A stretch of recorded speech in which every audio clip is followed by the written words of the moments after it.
Okay, so I'm sharing a little bit about my experience with methotrexate, a chemotherapy drug, and living with rheumatic disease, Sjogren's, and lupus.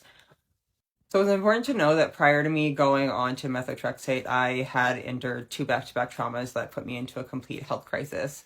I eventually got to the point where my Sjogren's was out of control. I was diagnosed with lupus, and I had to be on prednisone, which is a corticosteroid, for 2.5 years before I was able to find the treatment that actually worked. So during my long and torturous road with prednisone, I started first with Imuran to try and target my lupus and Sjogren with that medication, but it wasn't helping. So that's when methotrexate was introduced into my regime. Um, I started to notice as I was tapering off of the prednisone that the methotrexate was helping, but not as much as I wanted it to. And so my rheumatologist knocked up my dose, and now I'm on the highest dose, 25 milligrams a week, I think, milliliters per week. Again, I tried to taper off of prednisone again a third time, and again, the methotrexate helped, but not enough for me to be able to get off of the prednisone.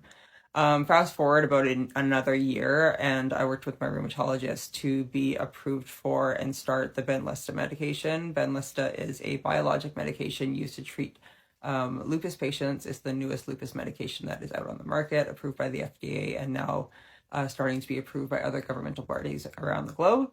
Benlysta was the medication that ultimately got me off of prednisone and got me back to being not bedbound and being able to have a relatively normal but still chronically ill with a disability life.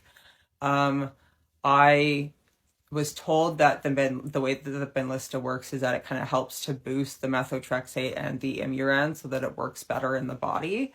It becomes more efficient, so to speak. So for me, the methotrexate on its own was helpful, but not enough. And so Benlysta was introduced into my weekly regime and with my meds, and now they are all working together in unison. I hope that this kind of explained my experience with it a little bit more and helped you to understand what I have gone through. If you found this video helpful, make sure you hit that follow button. I like to share about my experience with chronic illness and bring education and resources to the chronic illness community.